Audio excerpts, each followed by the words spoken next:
Oh, damn.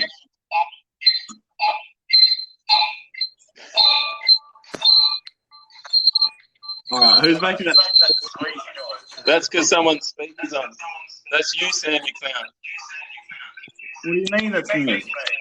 Because your Zoom speaker's still on. Yeah, turn your Zoom off.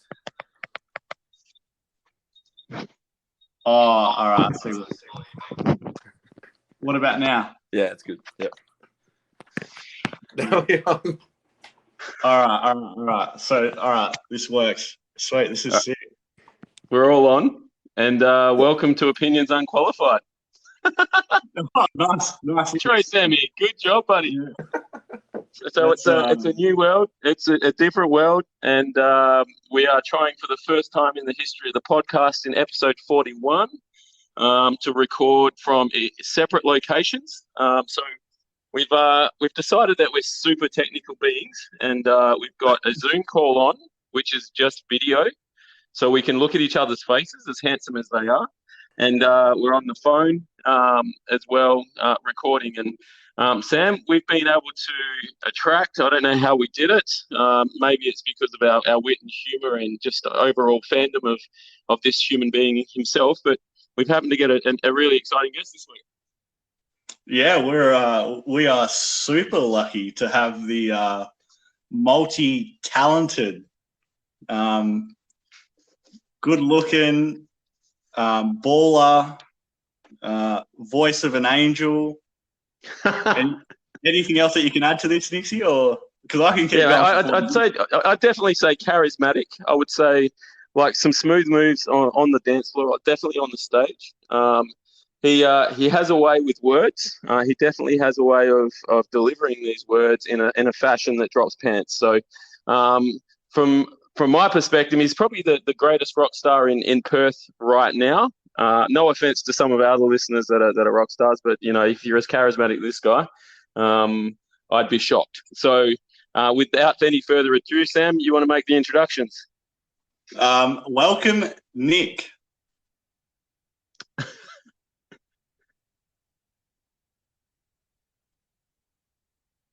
Oh, mate. Nick, we can't hear you, brother. So technical issues already? Oh, no. I wonder if Nick can hear us. Yeah, I can. He can hear us. Yeah, there he goes. He's back. Can you hear me? All right, Nick. Yeah. Got you now. All right. What I said was, boy, oh boy, thanks for the introduction. Don't know if I can live up to these lofty expectations. Obviously, my technology skills is not quite up to my rock star skills, as you guys reckon. But cheers to having me on, boys. Appreciate it. Thanks for being on. And for those that aren't aware, Nick's the lead singer of local Perth band Death by Denim, who Sam and I have been advocates for and mentioned on the pod a couple of times, and definitely fans, and had post-COVID lockdown, which we're currently in, one of the better nights we've had in a long time, Sammy, when we went and saw a gig over in Maylands. Yeah, we did. Oh, was it? Where was it? Inglewood. Yeah. Yeah, Maylands, Inglewood, same difference. Same area. Sort of the east of the city. And what I probably noticed more than anything else is your ability to draw attention from a certain gender. Nick, what's it like being a rock star and with all the attention you're drawing on a constant basis? Certain gender. Yeah, I don't know which one. I don't know exactly what kind of gender you're referring to there, Nixy. But yeah, no, it's good. It's good. It's a lot of fun. Obviously, last couple of years have been a steady increase in our popularity, I guess, especially in look, yes, the female gender kind of have drawn a liking to us for whatever reason, which is good. But always love the lads along as well. Everyone's welcome at that Death by Denim gig, Everyone's welcome. That's so true. I really wanted to start this week's pod by singing "Cigarettes and Honey" because that's just a mad-ass song, and I love it. So what I was watching today because we're not doing anything at this point in time. You're on Instagram, yep. And you happen to have questionnaires with people coming through. And you mentioned a story about cigarettes and honey. Can you sort of recap that for us? I did, yeah. Thanks for watching the Instagram story, by the way. Yeah, so it was like, I think 3 years ago or 3 or 4 years ago, one of our like earlier gigs, after the gigs at Jack Rabbit Slim's, just had a pack of cigarettes, which you shouldn't do, but you know, it is what it is. And a bottle of honey just lying there in the green room, and I was just being an idiot and smoking cigarettes and honey and kind of shouting out, "Cigarettes and honey!" I don't know why. It's a bit, you know, I was obviously a bit lubricated at the time. And then, yeah, after that, I remember like a few weeks ago, we were just trying to find out songs, like themes of songs and stuff. And we're like, what's a good song title that we can sort of do? And Hamish, our drummer, I think his girlfriend was like, what about like, you were doing something in green room, shouting out like cigarettes and honey or something. And it was like, yeah, that could be all right. And we turned it into a song about girls somehow. So, yeah. It's funny where the inspiration comes from. I love it. I need using the word lubricated more often. Yeah, I don't know what I'm saying. Lubricated. I've never used that word before in my life. Well, when I think of honey, I just think of the viscosity of the honey. So just yeah. There's many different ways when we're talking, interpret it, you know, it's all good. Oh, there is. When I'm thinking about green rooms, so obviously Sam and I, you know, the only green room we're in is my lounge room before we head out into the shed to record. Generally, yeah. What is the weirdest thing you've seen in a green room? And are you at a level now where you can request like just a stupid rider? The weirdest thing probably was actually at the gig that you guys were at. We had because we built it as like a summer party sort of thing, just because we were sick of having it billed as like another Death by Denim gig wherever. And I had like 2 massive beach balls that I thought were like kind of smallish, but turns out they were like, I don't know, 90 centimeters in diameter. And I was like, myself and our sound guy, we were blowing this big beach ball for like half an hour at least. And it was like, before a gig, that's the least thing you want to do really, is been blowing a beach ball. I'm giving my beer away. I'm blowing this beach ball. I don't know what the hell I'm doing. But I think it provided a good level of banter for the night. Regards to,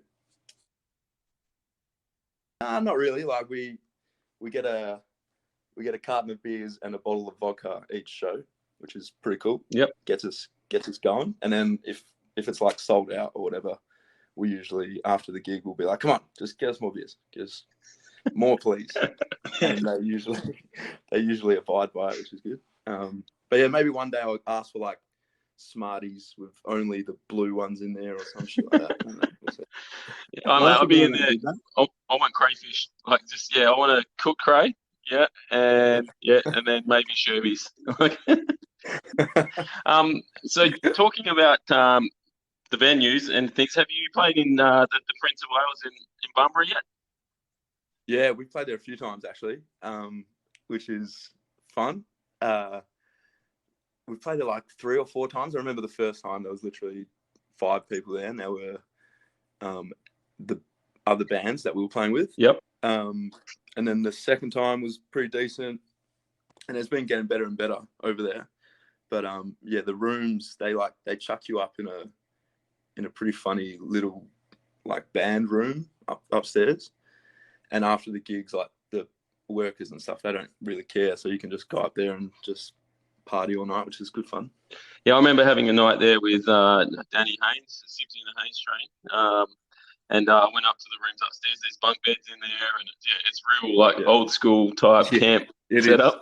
Super old school. Yeah. And it's the type of place you could just like trash and whatever. But no, we're respectful. You're probably more respectful than I was that night. I thought I was a rock star. So yeah, I went the whole hog. So just gotta do it. Sam mentioned that you saw them 2 nights in a row. You're a big fanboy. Yeah, look, I'm a fanboy. I'm all about supporting people, people that you like and people that are nice to you, you want to help them out and support them and whatnot. Just as like me and you, Nixy, hope that people try and support us with what we're trying to do here. So it's always good to share the love. There's never too much love to be to share around with people. Sammy, it's guys like you, mate, that are keeping the Perth music scene alive. So thank you, brother. just my denim, that's it. Hey, what about Coach Nick, Sammy? You got to give Coach Nick some love, Sammy. Yeah, well, when you get a gig, mate, when Nick gets you on as the what do you call it? The before the main stage. Support act. Support act. Yeah, support act. When you get a support act gig, then I'll be there. All right, bro. All right, we'll talk about the contract at the end of this, Nick. No worries. So yeah, you saw him 2 nights in a row, Sammy. Yeah, and it kind of goes on. Last week we talked about the outdoor versus indoor. So obviously on the Friday night, Nixy, when we went to Inglewood, whatever the place is, the most random place I've ever been in my life. The Milk Bar. That's all right. The Milk Bar, yeah. No milk was sold that night either. Yeah, unfortunate. And then the Saturday, I found out on the Saturday that they were doing a little gig in Sorrento. And me being a little bit under the weather, I thought, you know what, I'll go for a swim and then I'll ride my board up to the park and have a little listen. And it was very interesting to see the different vibes and the contrast between the Friday night to the Saturday sundowner. And I wanted to know what Nick's thoughts were on the indoor Friday night to the Saturday outdoor sundowner.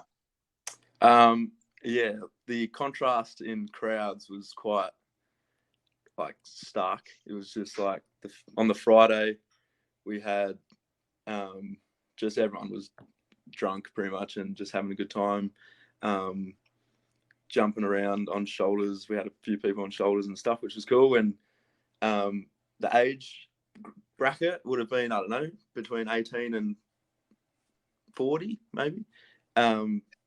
Whereas on the Saturday,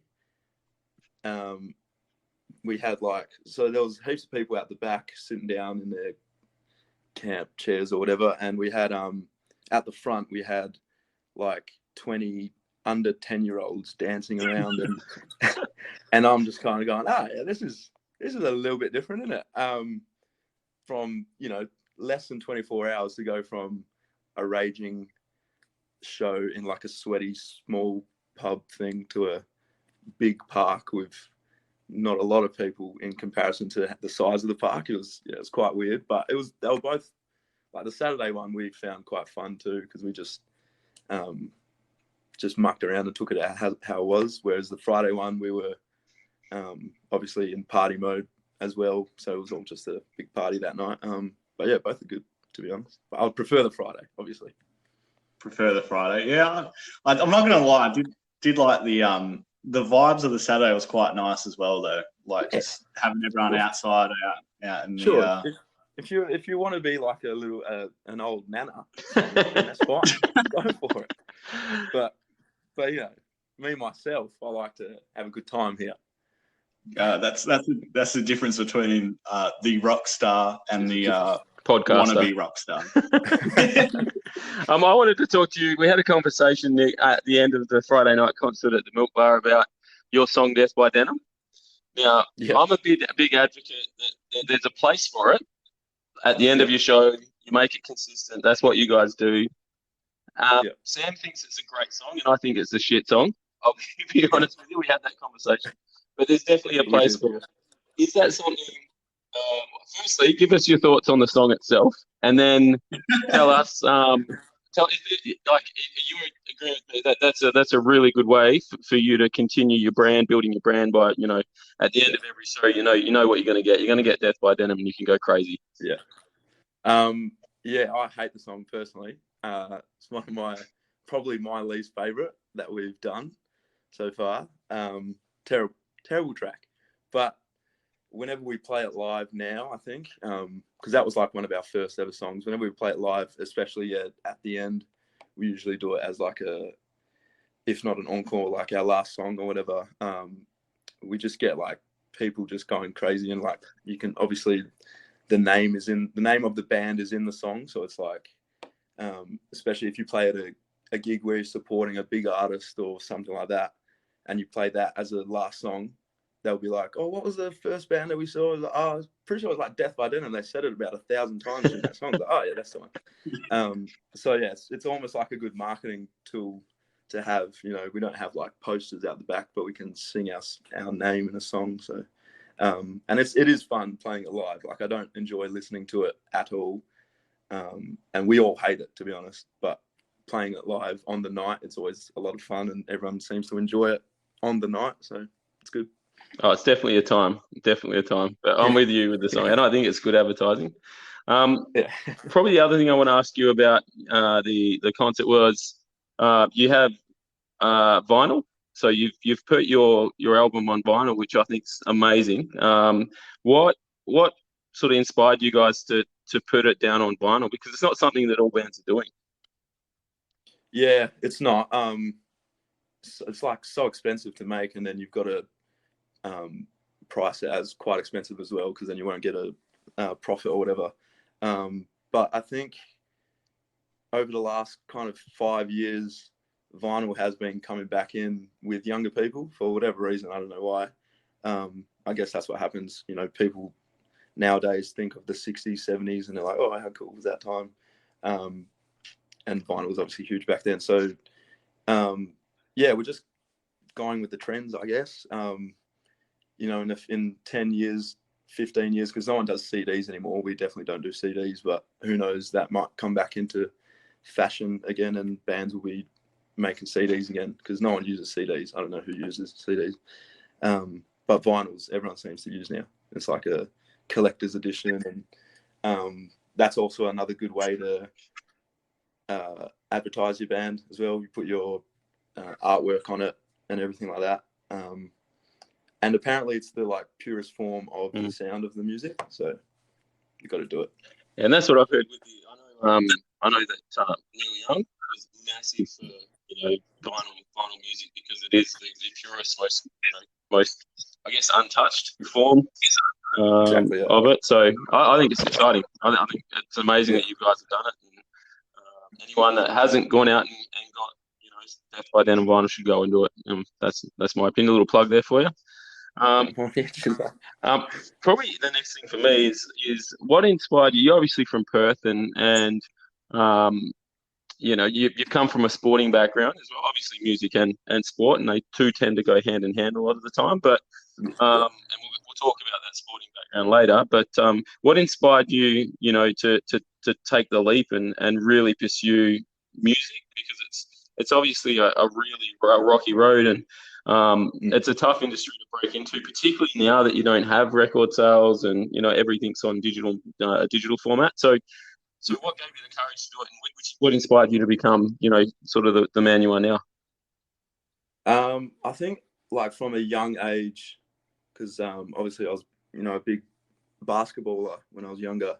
I was always like dreaming big. So before the whole music thing, basketball, I was dreaming of making it to the NBA, as crazy as that was. And then, playing SPL, playing for the Wildcats, playing for the Boomers or whatever. So I've always been like a bit of a dreamer, I guess.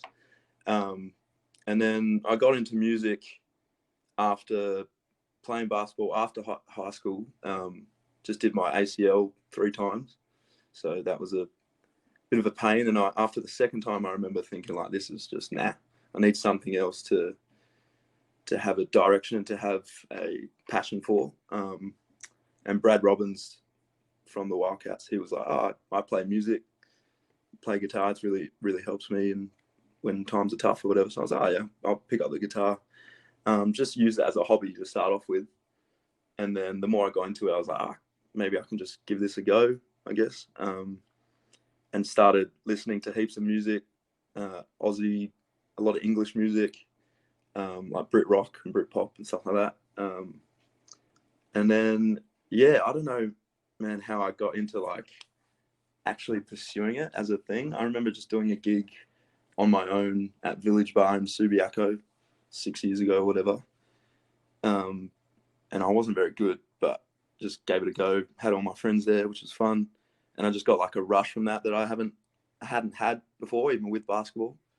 So yeah, it just made me think, well, this is where I'm most happy, or, you know, want to do. That's where I feel my biggest passion lies. So just went for it, and then fell into the band, kind of. They all knew each other. They were looking for a vocalist, and I knew someone that Pele knew, and then it just all came together. So yeah, It's awesome. That's it. Yeah, I think. But You go, Sam. the question is, though, I'm wondering, with the basketball influence, you know, there's a lot of hip hop culture with basketball. So why not a rapper? Why a rock star? Well, yeah, I mean, I do love hip hop. Being a former basketballer, like my brother Treen, he got me into that type of music in the community. You know, whatever I was listening to, J. Cole, Kanye, 50, Eminem. I was listening to like Neo and Chris Brown and all that sort of crap. And then it wasn't until I got like a bit older that I started listening to, I think it was like Matt Corby. He was the first one. And I was like, oh, that is some good stuff there. And then Dad he listened to like Pink Floyd and stuff like that, which I didn't appreciate when I was younger. But when I got older, I was like, that's good music there. Not I don't know, the rappers nowadays, who are like, some of them suck. The SoundCloud rappers, and I'm just like, nah. Like, I still love hip hop. That's good, but there's so much trash out there. It's ridiculous. Yeah, no, I feel that. Yeah. So you spoke about some of your sort of inspirations there. You mentioned Matt Corby, who's obviously incredible. And you mentioned some of your parents' music. What sort of? Because I'm big Hall and Oates fan. I don't care what anyone says about them. I think they're amazing. I think they're quite incredible. And I listen to anything from Gabrielle Aplin, and I listen to a lot of Maggie Rogers, and then I obviously listen to you guys. Yeah. I listen to Queens of the Stone Age, and then I listen to some hip hop as well. So. Is your taste diverse, and do you think that sort of influences, because your music is, and I've found what I probably like about it most is nothing sounds the same, which is, I think, important if you want to be successful. Who would you say were your major influences, and is there anything that, because I remember car trips with my parents, and they'd have the Carpenters on. No shit, every single time we went for a drive, they had the Carpenters on, so you sort of fed it down your throat. And then when my dad had 10 or 15 beers, he'd put Pink Floyd or Supertramp on. So I always remember back, and that was sort of the influences that my dad had. So do you have any sort of old school, bands that your dad or your mum or, that sort of pushed onto you that still hang there? So on those car trips that we used to have down south or wherever, I'm from Greek background, so Dad would just play Greek music the whole time. So a lot of the time I would have to just either fall asleep because I'm just sick of it. And Greek music, as good as it is, it's quite nice, but every song finishes the exact same. Yeah. Like, it's just all the same the whole time. It's just like, Dad, come on, something different, please. So I had to put on my own earphones in halfway through the trip because I couldn't stand it. But yeah, with influences, I think, so I got into like Matt Corby and like Jack Johnson. I remember like that kind of like folky stuff. Just when I was starting out to play guitar, because they were like kind of easy songs to learn on guitar. With Jack Johnson's kind of easy to try to sing as well. So I was started off with that, and then I made my way into more Brit rock, Brit pop sort of stuff. So Arctic Monkeys, massive influence for me personally, and our band really. Arctic Monkeys, Oasis, Blur, all that 90s Brit pop sort of stuff. And then In Excess, I really got into In Excess in the last sort of 5 years. Just like absolutely love what they used to do. And then also hip hop, you know, J. Cole, Kanye, Frank Ocean, even though that's not quite hip hop, but Travis Scott nowadays as well, kind of that weird hip hop stuff that he does. And then also psychedelic rock and stuff like that. So yeah, it's like a whole range of stuff, which I think, as you said, we kind of pride ourselves on not sounding the same on every track, whereas we hear a lot of bands that sound the same, and it's just, you can hear one song and then the 7th song on the album is the same. It's like, I can just listen to the first one if I have to. So yeah, that's what we pride ourselves on, I think. Yeah. Oh, that's a few bands there that I've got no clue about. My music is You got some studies to do, mate. Jack Johnson's sick though. I love Jack Johnson. Yeah, you would know him. Jack Johnson is sick, Yeah. man. He knows his stuff. He's good. But again, he's another guy that's amazing. And probably his first 2 albums were really good. But then everything sounded the same after that. So, you know, which probably is a little bit insulting, I guess. But, you know, it's just how it is. So unfortunately, you get caught in the, you know, and that's what I like about you guys. It's all different, you know. It's heavy and it's psychedelic and it's cool and smooth. And yeah, so Yeah, I think you guys are doing great things. What do you think your ceiling is? What do you want for the band? Like, is it just like we're just going to cruise along and have a good time, or do you have goals as a band? Yeah, we have heaps of goals. Ever since probably early 2019, we sort of started to take it quite seriously. And, you know, we've got like a management team and a booking agency team. We've got management and booking agencies in America and in Europe as well. So yeah, our ceiling, our goal, I guess, it's hard to even think about like traveling overseas and touring over there at the moment, but we just want to be able to play music, be in a band full time as our career, I guess. Traveling around the world, playing festivals, big shows. You know, not necessarily being like huge and famous or whatever like that. If that comes, then whatever. But just being able to play music with each other and tour the world and have a good time as well at the same time. I think that's really important because in that industry, it can weigh you down quite a lot with all the negativity and all that sort of stuff. And when you are on tour, you know, you can be traveling around for 2 months and be playing almost every day. So it's like, it is work at the end of the day. So you need to kind of treat it as such, but it's such a different sort of type of work that it's hard to just treat it like a 9-to-5 job, because it isn't. So, but yeah, those are our goals, to be as big as we can, I guess, is if I can put it like that. You mentioned there just the industry can be quite brutal at times. So I've got like a 2-piece question for you. What's the best thing you've ever heard in regards to someone sort of praising what you guys are doing? And then what's the harshest thing anyone's ever said?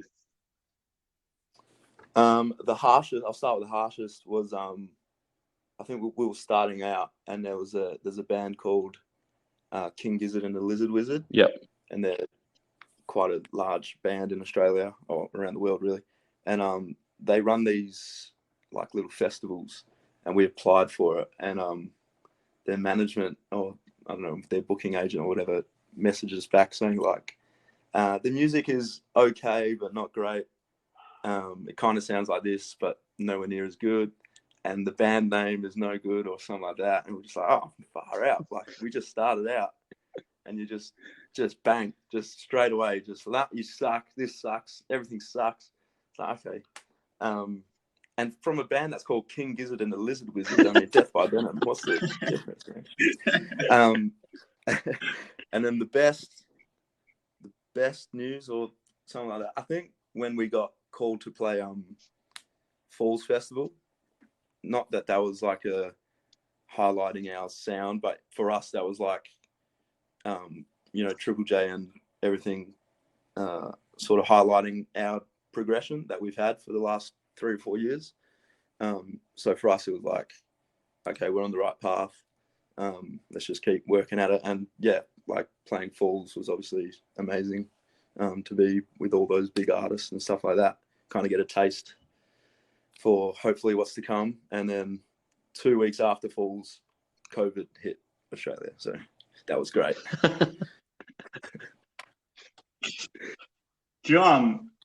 Was your management order, is that the same as Tones and I and Tash Sultana? It is, yes. Lemon Tree, yeah. So. Yeah, I thought so. Is that like, was that a moment where you're like, well, like, that's pretty big time, like to kind of be under someone that also manages them two being pretty massive artists? Like, was that also like quite a realization of how much you've kind of grown? Yeah, it was like, because we had chats with them for like, before we signed with them, for like 6 to 8 months or something. And I remember thinking like, they're just giving us advice. Probably they're not going to actually sign us. And then when they did, it was like, whoa, they're amazing. How good is this? Blah, blah, blah. But then it was also like, okay, now it actually needs to you need to take it a bit seriously now. And then, yeah, like Hamish, our drummer, pretty much quit his job a few weeks after that, just to focus on music. And then, just sort of little things like that. We started rehearsing every week instead of once every whenever, writing more. It just became more of a thing now, instead of like a bit of a passion and a hobby and something to do on the weekends. It became a thing, like our path, I guess. So, yeah. Yeah, it's pretty sick to be able to have something like that happen. It's pretty big time. What's the weirdest thing someone in a crowd's done at one of your gigs? There was a couple of things. I think someone ate our set list once, which was a bit weird. She asked for it. She was like, "Can I have your set list?" And I was like, "Oh yeah, sure." And then she just ate it. So that was strange. Did you think that would turn you on? Nah. And then someone also, right after the gig, like brought heaps of like jars of honey, and then had like cigarettes, and she was like giving jars of honey and cigarettes around. So that was pretty cool. That was a good one. But yeah, probably those two. The first one's probably the weirdest one. I'm like, mate, go for it. I'm sure it's healthy. People. And probably the last one I've got, and we'll probably move on, is weirdest question you've got from someone, either through an interview or podcast or some other form of social, I guess, discovery. Yeah. Weirdest question. I feel like there's one that I can't remember. Nixy, you've got me. You've got me here. You have got me. Well, I thought this we're our learning. I thought you could educate us a little bit here, Nick. So we did mention that you were a promising basketball prospect as you're coming up, and obviously Sam and I have been in basketball a long time, and I've coached at a reasonable level for a while as well, and you were always on my radar. Before, unfortunately, you suffered some horrific injuries, and I think when you go through that, it shows resilience and strength to be able to get through that stuff. But what did you find life like at college in the US? I didn't actually go to college. I went to heaps of visits, like week visits, here and there. But I got to spend a bit of time there, and I just I don't know. For me, like, I had not fallen out of love with the game, but like I wasn't madly about it. And then just seeing even my brother, what he went through, like just training twice a day sometimes, playing games and going back home studying, and then trying to live the college lifestyle as well, as a young 18 to 22-year-old, whatever. Just a bit hectic, I thought. And then obviously away from your family as well at such a young age, I just wasn't at the maturity level at all to even consider doing that. And I had mental health issues as well, which I just, at that time, I was like, I can't can't really do that. I had a few offers that were really humbling and cool, but I just didn't take up on him at all. And I'm happy I didn't, to be honest. Yeah, it can go one or two ways, really. When you look at that, I look at a lot of young basketballers that have the dream of going to college and they come back and they don't play anymore. And it's actually quite sad. It could really go the wrong way for you. So at the end of the day, if you're happy with the decision and you can live with it, and you look at where you are now, it's probably a really good thing. Yeah, exactly. Talking about your brother has been the thorn in my side for a long, long time. And I think he might have beaten me in 3 or 4 final series in a row, which was devastating. Not a grand final, though. No. He hasn't had the best history in that league lately. Sorry, everybody. Sorry, Wolfpack. Love you. Yeah, that's actually heartbreaking. But do you think, and again, this is a little bit sort of left to centre, I guess, but do you think he is one of probably the most talented players to come out of pretty much our state that probably didn't get the opportunity he deserved?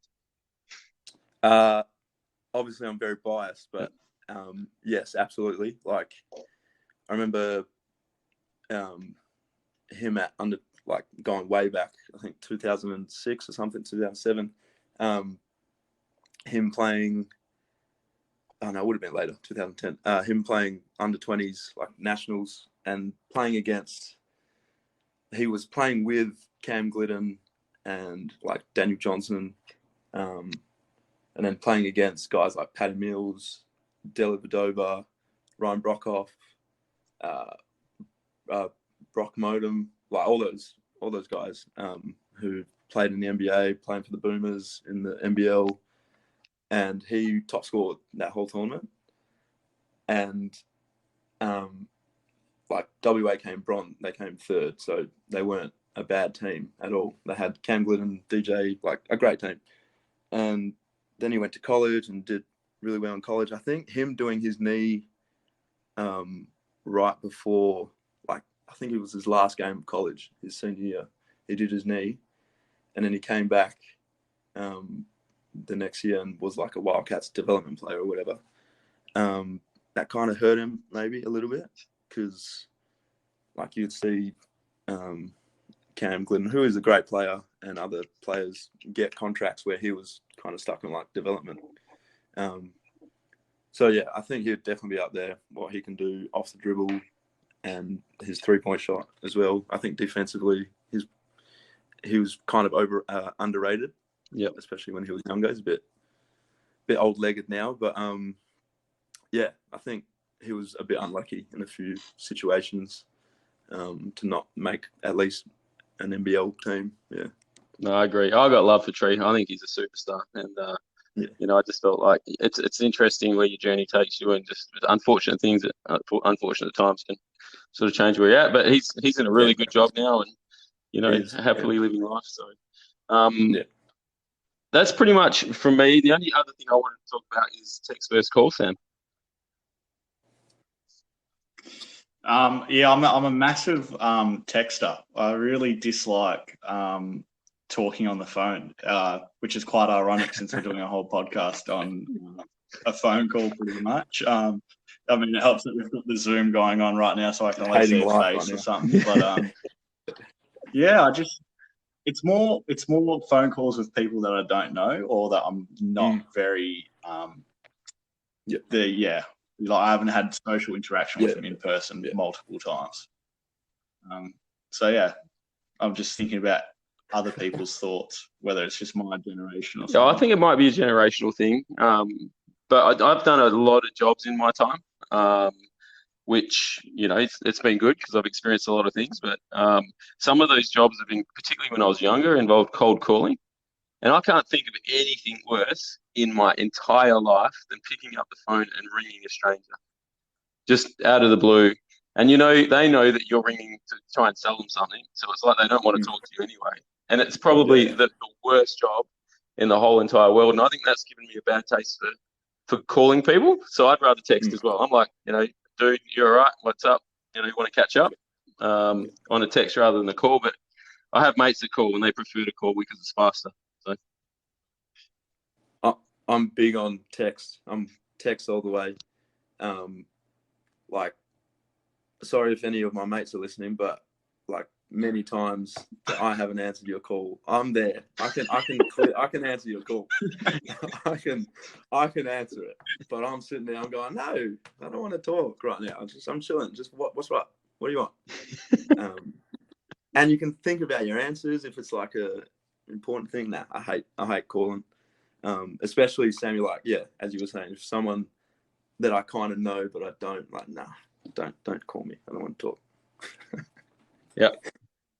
I'm in the same boat as you there. I definitely have sometimes watched the phone ring and then gone done something for 5 minutes and come back and just hit the text. Sorry, I missed your call. Like, what's up? So I was in the toilet, man. Sorry, what's up? I want you guys to put your basketball hats on in this regard, because I'm obviously coaching NBL 1 still, and I want you guys to think about this. So I'm trying to recruit some players, so I need to get in contact with them.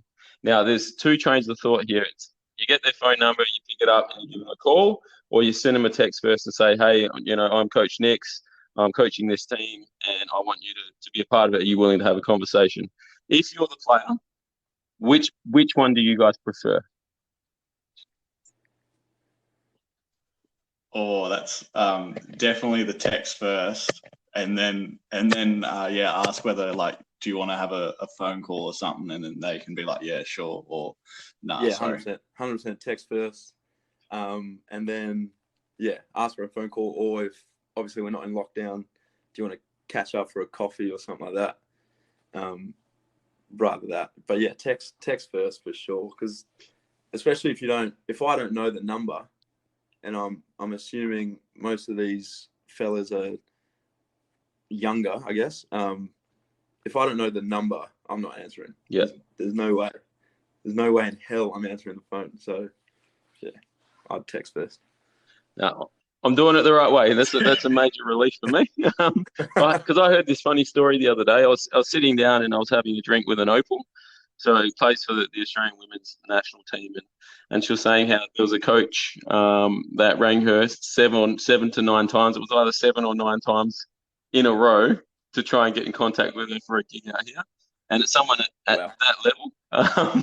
And I was like, man, that just seems a little extreme. So yes, weird. Yeah. What would you do if you had, like, say you're obviously you're on the way up, and there's a gig that wants you to come out, and they don't call your management, the team, they call you directly, and they rang 7 or 8 times. Is that a gig you're going to take, or is that like this guy's a little bit full on? Probably depends on who the gig is, like who's the band that we're going to be playing with. Yeah. 1 and 2, how much money they offer. Depends on those 2 things. Mate, I feel that. Because as I said, we've got our rider of a carton of beers and bottle of vodka. We can just tuck into that and not talk to this weirdo that's calling me 10 times straight. That's easy. I can easily do that. And probably the other question I have for you, Nick, before Sam goes is, we've tried to get you on the show the last 3 weeks. Have you deliberately dogged us? I haven't. No, I haven't. So last week we actually had this American thing. I don't know if whatever I can say it. It's called South by Southwest. Yep. That's like a massive, huge American conference thing. Yep. Yeah. I hadn't really known about it before, like last year, but then so we got into that. But obviously we can't go to America, so we had to do like a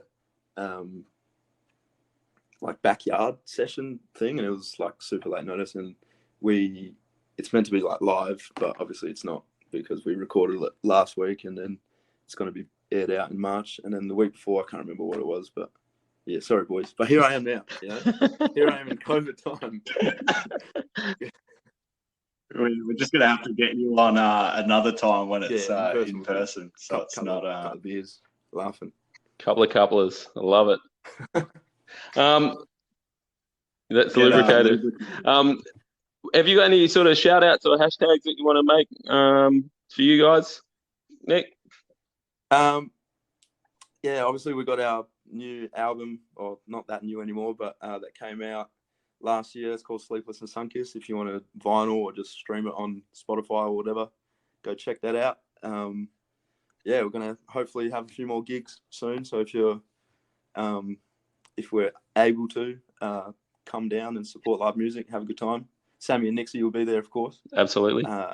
As longtime fans, and yeah, that's it. Thanks for having me on, boys. Really appreciate it. It's been a lot of fun. Sweet. Oh, thank you. It's been awesome having you on, Nick. And we'll definitely plug Death by Denim when we do our Insta posts and what. I'll chuck it up too. And what was I going to say? Oh yeah, I was going to say hopefully Death by Denim at least gets like one more follow from our plug, because it's a pretty big time plug to get on our page. So hopefully we get an extra 50 Death by or Denim something will for be you. following Opinions Unqualified very shortly. So don't worry about that. You'll get one extra. Don't worry about that. Yeah, well, thanks for coming on, Nick. We think you're a legend of a guy. It's really good to have someone that's generating a really high profile, so down to earth, and so generous with your time. We really appreciate that. We are, as silly as it sounds, we are 100% behind you and the boys, and really look forward to seeing you guys do amazing things in the future. Thanks, mate. Appreciate that. We'll definitely be at the next gig, and if you can sneak me something from the rider, that'd be amazing as well. Yeah, no worries. Come backstage. You got you sorted. That's it. All right. Remember our Opinions Unqualified hashtag. Get on our social media. Make sure you share, with your friends. If you're not listening to Death by Denim, make sure you start. I think you'll find the music is, it's unique and it's different, and it's Perth, just like us. It's made in Perth and by Perth people. So get on that bandwagon, because if you're off it now, I'm sure in time you'll definitely be jumping on it. And my advice is always to be in the front seat in those situations. So get on that. We're Opinions Unqualified. Thanks, Sammy. Great work as always. Sure. Take it easy. Yeah, boys.